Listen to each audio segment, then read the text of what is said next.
Welcome to Creative on Purpose Live, a show dedicated to helping seasoned solopreneurs optimize their business to fund and fit their ideal lifestyle. I'm Scott Perry, the publisher of the Solopreneur Success Stack and your guide in the Solopreneur Success Circle. I am thrilled to have my friend David with me today. David, how are you? Please tell our viewers who you are, what you're up to these days, and where can people go to learn more about you and the difference you're making. Yeah, thanks so much, Scott. It's great to be here. It's really cool to get to chat to you again. We did a podcast episode there recently, so this is a cool follow-up conversation.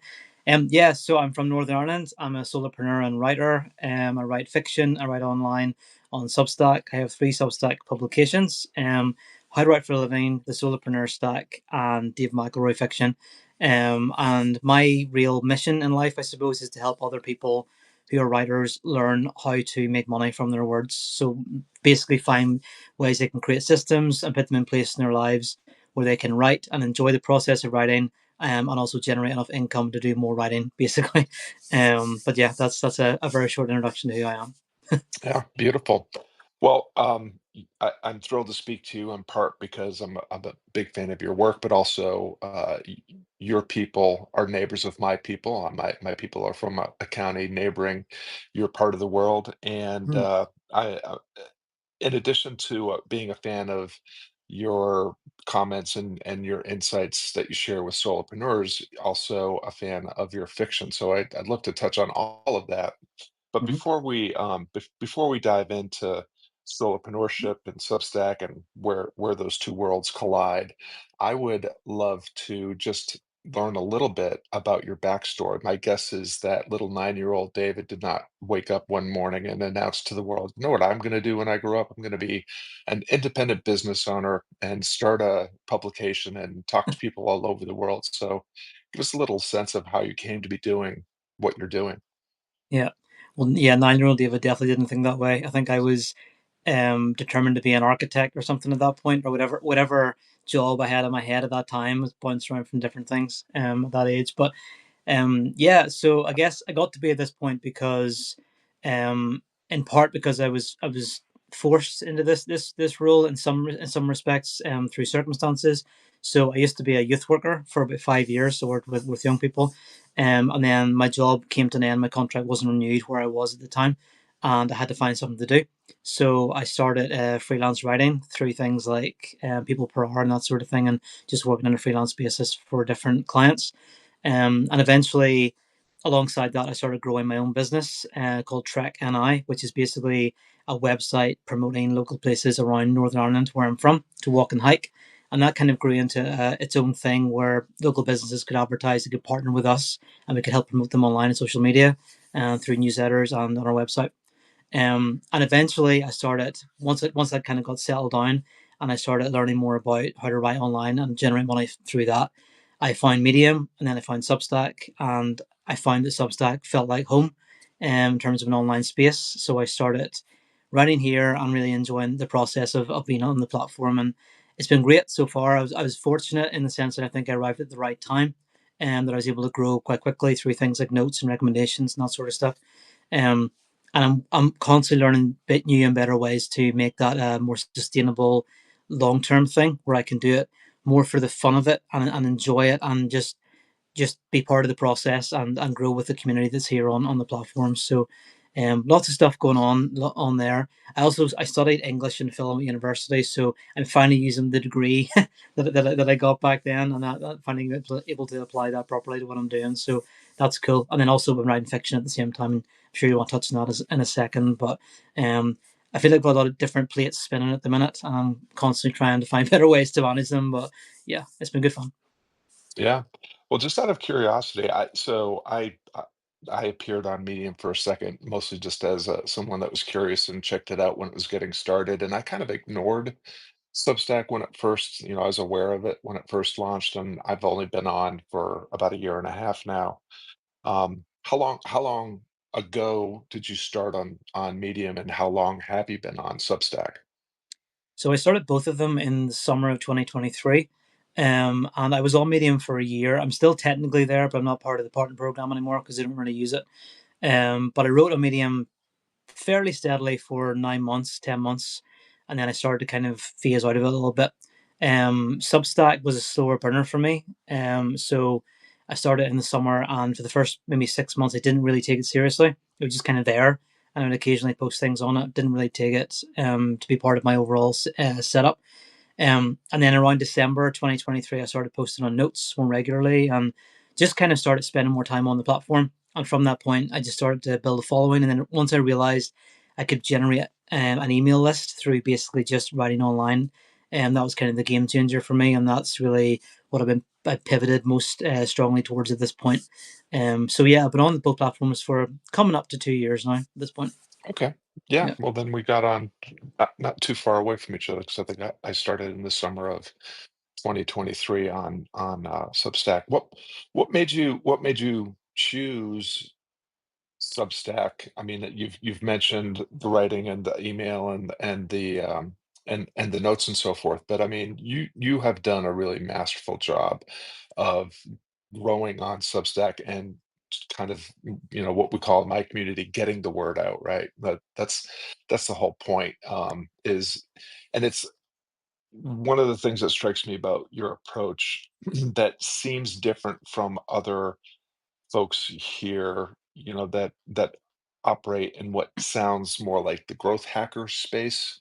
You seem to have a little bit more intention and integrity about the way that you're using all these tools and the platform itself to connect not just with more people, but more of the right people. And, I see you as one of the kind of the stars of the platform. So I'm just curious if if it was all just, "Oh, here's I'm gonna start writing on Substack," and it just kinda happened, or, was there a degree of planning, strategic approach to this, that helped you, become a bestseller so quickly and continue to grow in popularity and just reader volume so quickly? Mhm. You're very kind, Scott, first of all. Definitely not one of the stars of the platform, but I do appreciate that. Um, yeah, I think a real core thing for me in general is uh, if you're in an online space, is approaching it as an authentic human being. So I think, and it sounds so dumb to say that, but we live in this world obviously of AI now.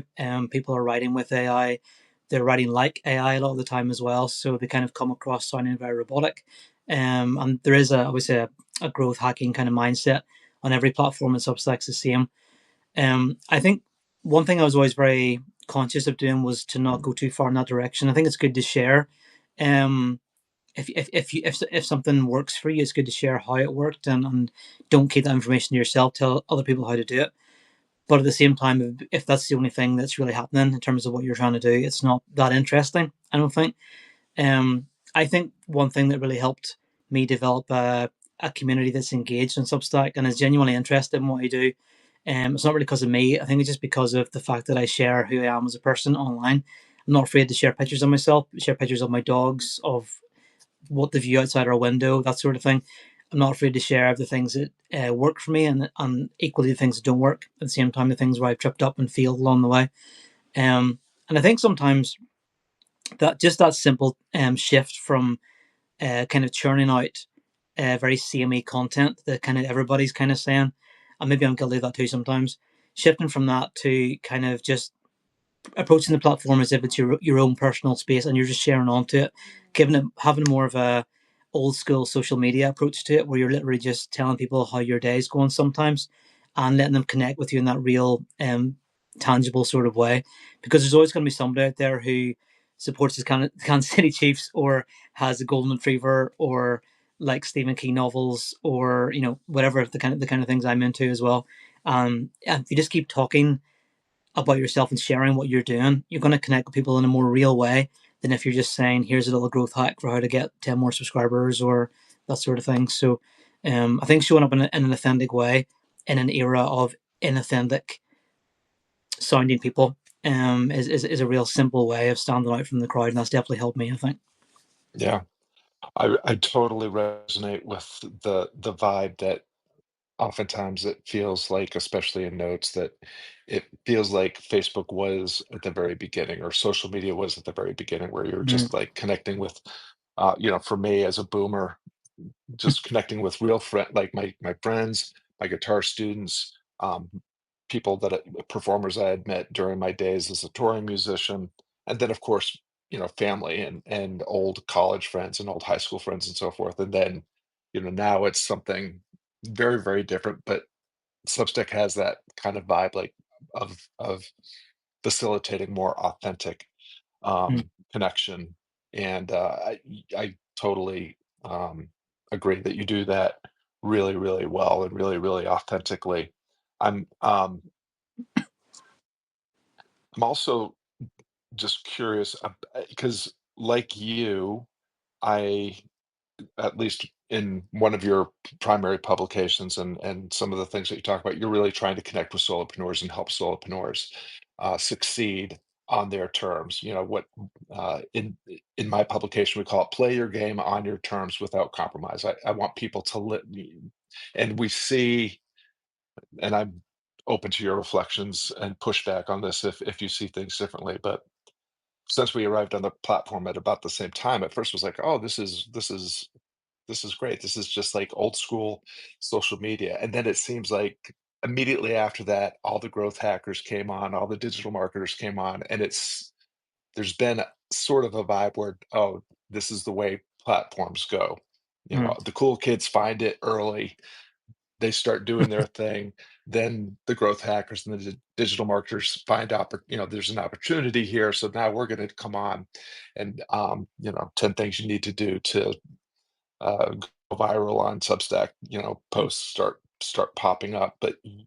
while y- we both are sharing how to leverage Substack as a platform as a solopreneur and how solopreneurs can do more of the work they love and less of the work they hate as independent business owners, I find it really challenging to resist the urge to go down the growth hacker, digital marketer rabbit hole. And I'm curious about your reflection on that piece of what's going on at Substack. And if you see things differently, I'm totally open to that. But also, how do you maintain that level of integrity and authenticity and doing what you do, even though it's would be very easy for people to put you or I in that other bucket. Yeah. No, I do get that. Yeah, I think there's a temptation, I think, to always focus on growth hacking Substack because Substack, like every platform, seems to reward when people talk about Substack a lot. And if we talk about how to grow on Substack and here's all the things that are great about it, those notes tend to do quite well. So people obviously gravitate towards doing more of that. Obviously, the algorithm is rewarding us for doing what it wants us to do, as every algorithm does. Um, I think there's a time and place for sharing that kind of stuff. I do think it is helpful for people. I think the only issue is if it becomes like your only thing. If like every single thing you write, every single note you create, every single video you record is just purely about that, about how to like meta posts about how to hack a platform. For me, it just gets really boring very quickly. Like I'm not interested in reading about that all the time. Um, but I think if for me, it's more interesting if you can connect that sort of stuff with how that actually grows a business, how that grows a solopreneurship, how that unlocks your freedom in life. Today, this afternoon, at one point, my wife and I were sitting playing a video game, and we looked at each other at one point and said like we couldn't do this. We weren't solopreneurs. We're both solopreneurs, and we'd be in an office right now, working for somebody else, but we're not because we work for ourselves. Um, and I think it's more about shifting away from just this little like cycle of talking about a platform, how do we grow on the platform, and that's all it ever is. To how do we use the platform and everything around it to unlock freedom in our lives to do more of the stuff we want to do, which I know is something you're really passionate about as well. So I think there's a time and place for it, but I think if it's the only thing, then it's a bit of an issue. And I think we should look further afield as well and how it all fits together into sort of content ecosystem sort of thing that fuels the life we actually want. Yeah, it's it's interesting to me because I think so often people talk about Substack like it's some sort of strategy, and it's a tool, it's a platform, it's a tool that you can leverage in service. You can leverage it tactically in service of a strategy, and that strategy might be built around audience growth or lead generation or community development and that sort of thing. Um, but strategy serves your goals, your objectives, and if you have a more principle-based approach to how you're accomplishing the things that you want to accomplish. You and I have talked about in the past. Um, the whole point of being a solopreneur is to um, it's part of the tagline of the publication. It should fund and fit your lifestyle, not the other way around. Mm, A lot of times people get into solopreneurship with that dream of the time freedom and money freedom and that you just alluded to when you were talking about you and your wife playing video games.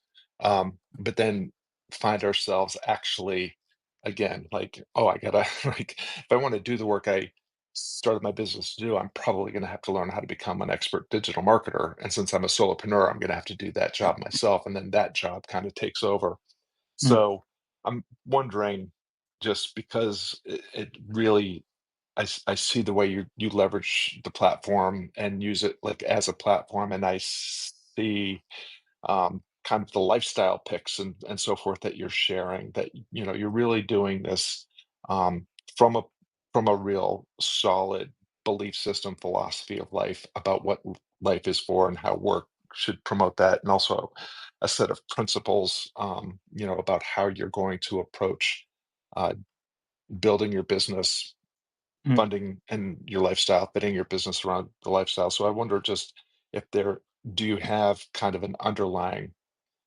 belief in how you want to be doing the things that you're doing, regardless of platform, and or do you have a vision of the lifestyle that you're continuing to move towards, or maybe you're already there? Yeah, I think it's definitely a journey. I wouldn't say that I'm there just yet. I know where I want to be, and I'm making steps towards it. So, and the journey is part of the fun, of course. Like the journey. If tomorrow I just jumped straight to exactly where I wanted to be, that'll be great. But at the same time, I want to like learn how to do it and learn how to get there. You put in the work, and then you can enjoy the reward later, that kind of thing. And also, you get to go with other people too. You get to make that journey with a group, like collectively on Substack, and learn from each other. And just the conversation we're having now is a great example of that. I love that Substack does that. It's got this really strong community feel around it. We're all kind of working together on our own things, but we're working collectively as a group as well.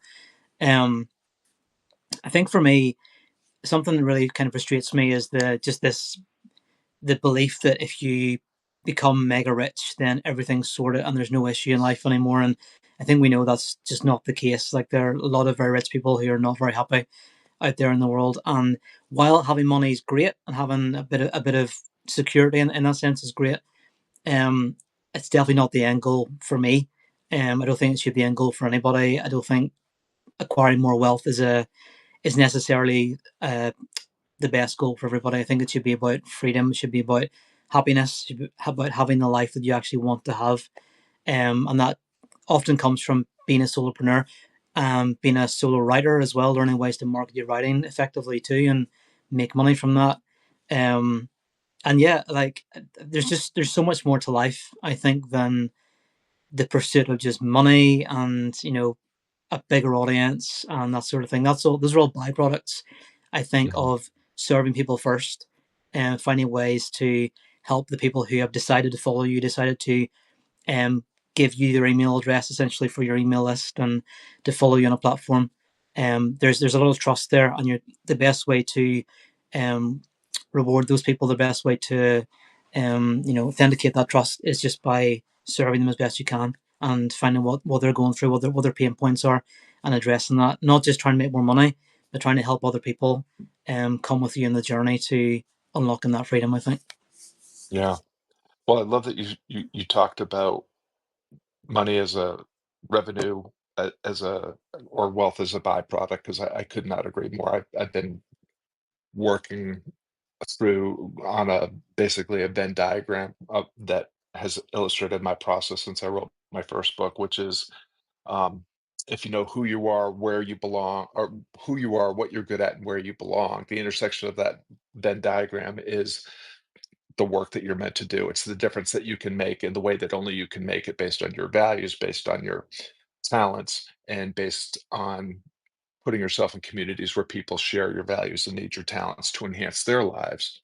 Mm. And if you can, if you do the work to know yourself, to really identify and lean into the things that make you uniquely you and allow you to do what you do in a way that's uniquely yours, reputation and money are things that will kind of naturally occur as side effects of that, as opposed to, you know, I like you, have worked with plenty of people who have faced money and reputation as ends in and of themselves, and they are not the happiest people I've ever been associated with.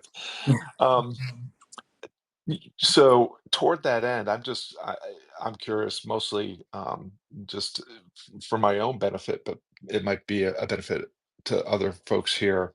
When when you think about Substack, what I see oftentimes is people think that this is going to be my passive income stream. I'm going to get recurring income by onboarding paid subscribers. Um, it's not the strategy that I've really used. I I love my paid subscriber community, but it's all a strategic part of a marketing process that gets the right people to become what I think of as good fit leads. If you're following me or if you're subscribing, that's great. But if you become a member of the paid community, you're participating in conversations. You're interested in the things that I'm talking about and can help with, and eventually those people will become clients that I'm selling offers kind of on the back end of Substack, not as really a part of Mm. Substack. And so, as a bestseller, obviously you're at a different level in terms of the amount of revenue that's coming in through paid subscriptions. But I doubt you're building your entire retirement on paid subscriptions. So I'm No. just curious about what are the other revenue enhancer strategies that you have that are associated with your Substack, that allow you to actually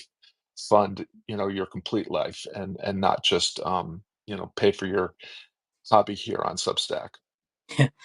I think I'm always working towards finding out what the ideal solution is for everyone who's following me. So whether that's a course or like a community or some sort of coaching situation, um, I feel at the minute that I'm happy to kind of take my time and work out exactly what my audience need, the absolute best way to serve them. I love working with people one on one or in small groups, having those conversations online, really drilling down, helping people understand what they're good at. Because I think a lot of the time I'm talking to someone one on one and they're saying, I don't know what to do, I don't know what to do. And then just from the conversation, I'm able to just pull out a few different things and say, look, you're really good at this and this and this and this. All of that could be used together to generate income for you. So I love that kind of helping people unlock themselves and understand what they're good at, and turn that into an income stream that can sustain them. Um, but yeah, for me, like it's not just paid subscribers. Obviously, that is part of it, and I really appreciate my paid subscribers. They put faith in me and financed me in some respects, which is great. I also try to get sponsorships for posts as well. So if there's brands or businesses that I think would be a good fit, then I'll maybe approach them or leave myself open to be approached by them, and they can maybe put ads and stuff like that in some of my posts as well. Um, and then there's like affiliate deals. I do things sometimes like in that sense, and boot camps. We did one last week, which is great. Christina God and I did one of those, which is brilliant.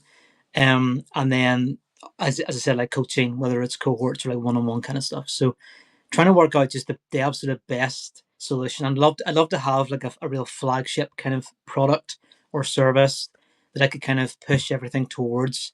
I'm really, really interested in how to make things like paid ads work and all that sort of stuff, how to fit YouTube into strategy and all that kind of thing. Which is very, very complex and confusing. I watched a video yesterday by somebody and it was incredible, but it was so unbelievably confusing. I really need to go back and watch it a few more times to get it right. But there's so much opportunity there, I think, for writers online, for solopreneurs. And because we're all kind of learning together and sharing our ideas, it means we can all grow together and find solutions. Because I think the future it is solopreneurship. It is, Mm. people working for themselves, it's small business. I think more and more people are moving away from big corporate lifestyles, and trying to find ways to fund their own things, which is really exciting. I love that you wove in the idea of collaborative type of endeavors because I think that that is a really your relationships are your biggest force multipliers for your success, and that's your relationships with your existing subscribers, mm, your relationships with fellow writers and artists and creatives here on Substack, and then getting together and doing collaborative, whether it's just conversations or workshops or that sort of thing. And I couldn't agree more that uh, I think all of us are going to have to start to learn how to build something, even if it's just on the side, because you referenced AI earlier, and uh, there's basically any job that the instructions can be written out for will be replaced by AI that will do it as well or better for much cheaper. Um, And yes, AI, you can see AI in play with some of the way some replies that pop up on your notes or on your Substack posts and so forth. And obviously, there's some we've all seen posts that clearly ring as being AI constructed or in at the same time, as someone that leverages AI as a writing partner, as an editing tool, as an idea generator, and that sort of thing. mm, You were speaking to this a little bit earlier. It's not so much whether you use AI or not. I think if you don't start to think about how you can. Again, AI is a tool. You can use the tool for good, you can use the tool well or use the tool badly, right? A hammer is a hammer. You can use it to build a house, you can use it to hammer someone's skull in. AI is a tool. You can use it to do mm, below average work for you, or you can use it to take your average work and enhance it and make it better. mm, Um, so that what open to any reflections on that. I don't know if you're leveraging AI at all, but as someone that has partnered and had people comment that there are elements of the work that are definitely better, and it certainly has helped me better when it comes to paid ads and so forth, where like the headline actually kind of matters mm. when you're doing a paid ad. So if AI can help me come up with some better hooks or headlines that make my Yeah. ads perform better, that get more of the right people to subscribe to my Substack, then um, not necessarily a bad thing. But the piece that you mentioned earlier that I would love, you can touch on the AI piece if it's interesting or um, Mm, something comes up for you. But it's it's the piece that you mentioned earlier is really the empathy piece. Like that's the thing that AI will not replace anytime soon. mm, Um, and so the ability to see, hear, and understand someone else's situation and speak to that situation and take it to the next level in terms of, it's the effort of empathy is supposed to lead to the action of compassion. It's mm, one thing to see, hear, and understand someone's situation. It's an entirely other thing to actually do what needs to be done to help that person take the next best step for themselves and help them get closer to what mm, their goals and objectives are. So and I feel like AI has helped me in many ways become a better collaborator, a better connector, a better communicator to my mm. community and so forth. So just if you have any reflections on the AI and or empathy piece. Yeah, I think you're totally right when you said when you described AI as a tool to be used and it can be used effectively to help you or as a replacement for stuff. I think I get frustrated with AI whenever it is used badly, whenever people just stick stuff into it and it just churns out a bunch of stuff that's really subpar, and then they put that subpar work out onto the internet. And I see that all the time on social media. So I follow a lot of businesses on Instagram, for instance, as part of what I do, and I scroll through the feed and I can tell that basically every single caption is written by ChatGPT at this point, and they all sound exactly the same. And for me, that's AI being used ineffectively. It's been used badly in that sense. It's not a substitute for creativity or for good work. It shouldn't be a substitute for writing. but it can be a tool that helps and enhance it. It can be a tool for planning, for just answering queries, that sort of thing. I use it if I, for instance, if I'm writing fiction and I can't think how to phrase a question properly, like I'm trying to write a certain aspect of my story that I can't fully grasp, because I don't understand the context sometimes, because I tend to write books that are set not in Northern Ireland. So I have to ask it, this thing I can't really describe it properly, but I'll put it into ChatGPT and I'll use spit out the right answer. And in that sense, it's so helpful, I think, for just helping me get faster, get to the point faster that I need to get to. Google is pretty much becoming useless at this point for that sort of thing. So, it's really good for that. It gets you there faster.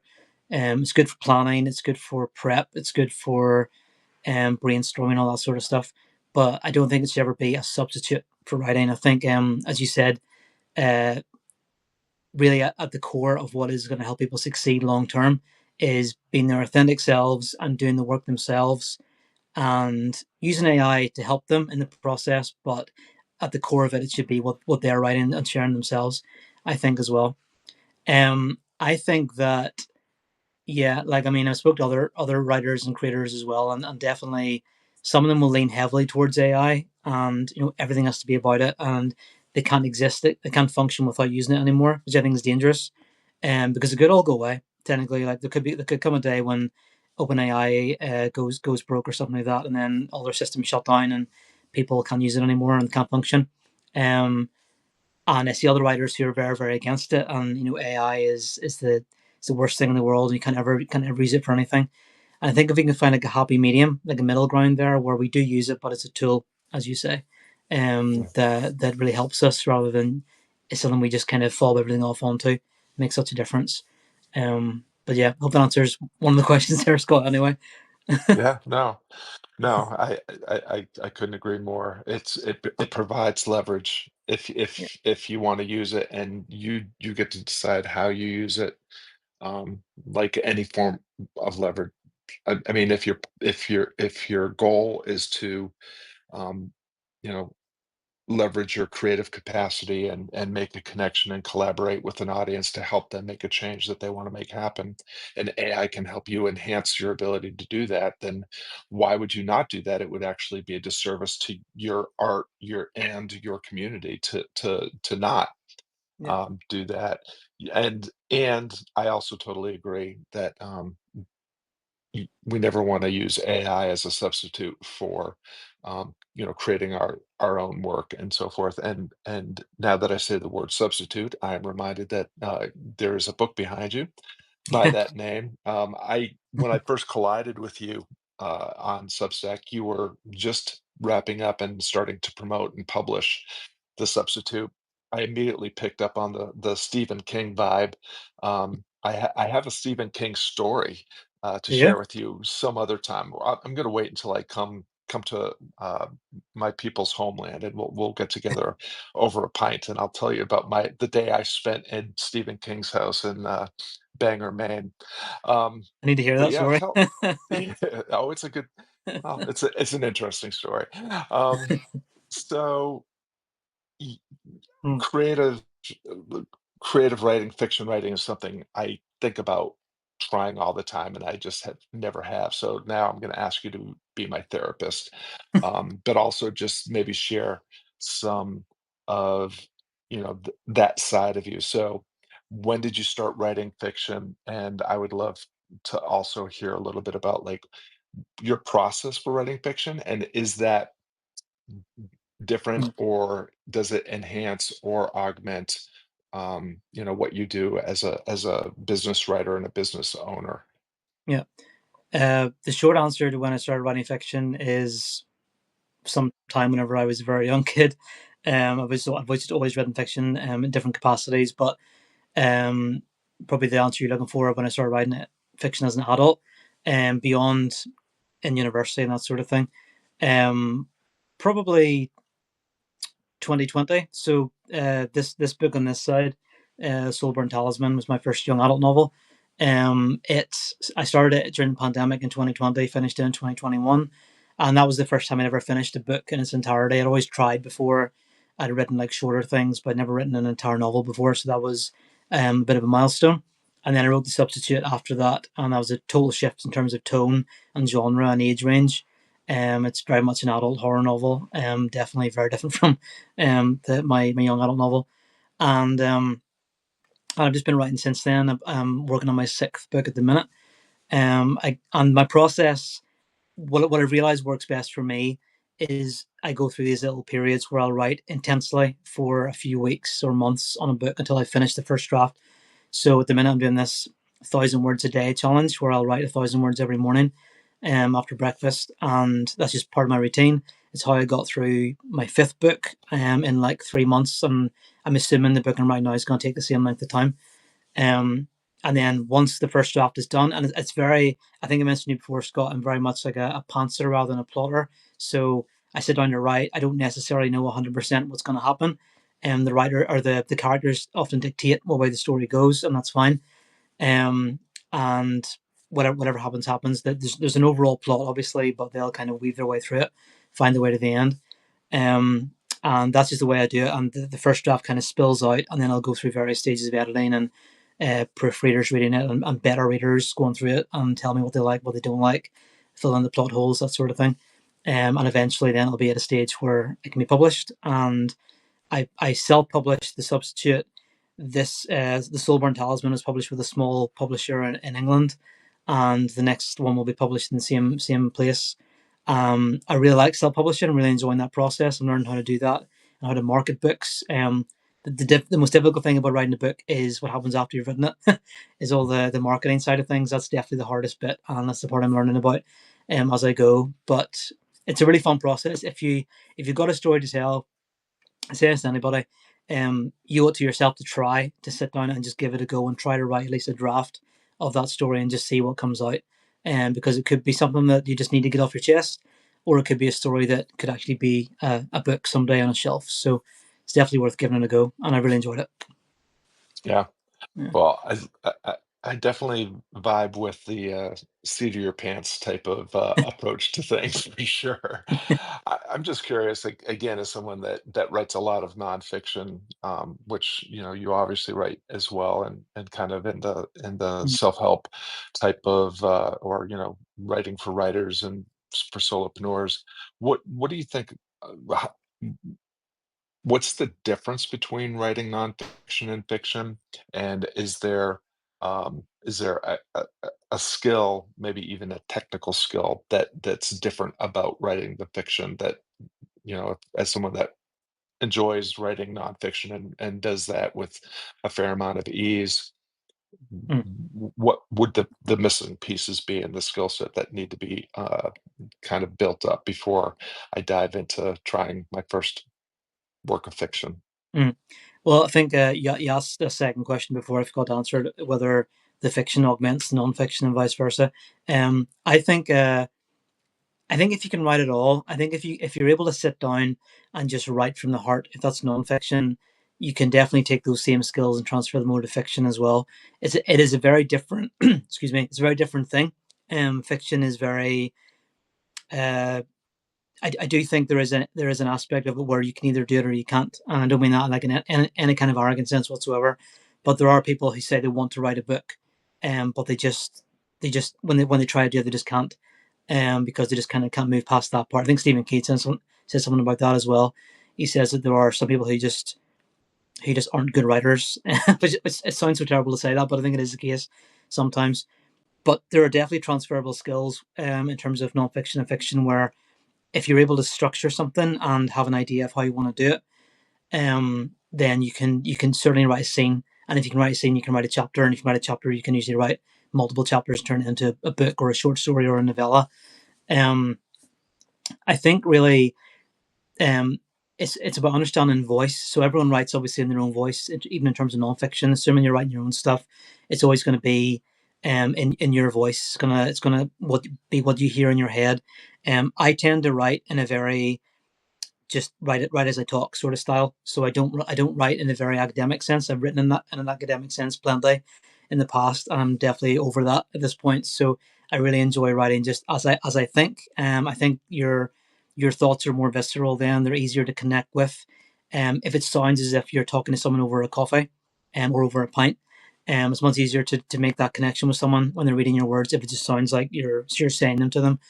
And if you can take that same voice and transfer that into fiction, that's so powerful, especially if you can work out a way to think in a character's voice. So if you can write as a character and kind of put elements of of the way you think into that character, that's really what will make the difference between writing, I think, nonfiction and writing fiction, and being able to split that voice and adapt it to different characters and weave it all together into a story. I know that sounds like so complicated and so convoluted, but the short answer is yes. I do think if you can write nonfiction, the same skills can apply to fiction as well. So if you do have a story to tell, Scott, yourself, then I would definitely dive right into that and tell that story for sure.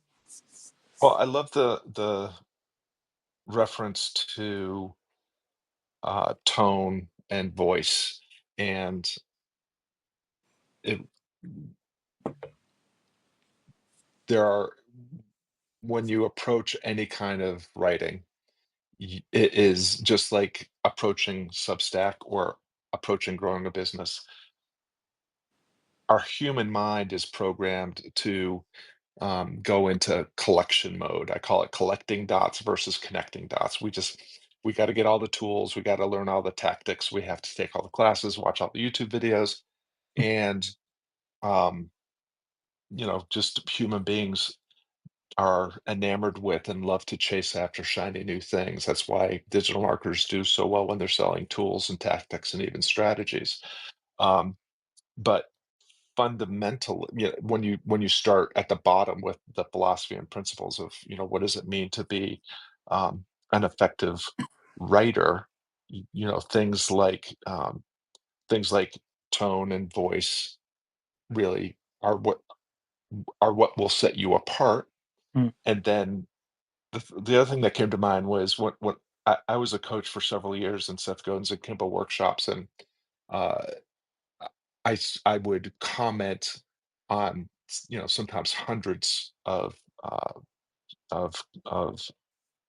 make hundreds of comments or comment on 100 students' work in a day. And one of my friends at one point said, how do you do that? And how do you always know what to say? And my response was, it's just words. And Mm. in a way, what I was hearing and what you're saying is, yeah, there's all these like, yeah, you should know something about dialogue and maybe how to set up a scene and how to create a mood and all that kind of thing. But Mm. fundamentally, it is still just putting words on a page. I think Stephen Pressfield talks about that. He's one of my favorite writers about writing, and a great author as well, of fiction and nonfiction. So I appreciate what you shared, and Mm. I've been talking to my community about my fiction idea. So uh, I may take you up on your challenge, and that probably means that I'll be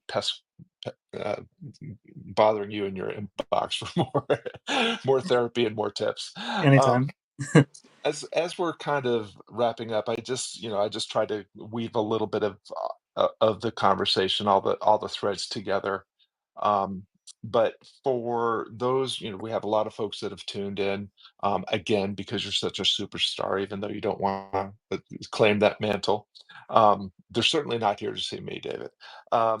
So for those that are tuning in, and I see some names from my community, the Solopreneur Success Circle. I see lots of familiar names, people that subscribe and or I'm in conversation with on notes.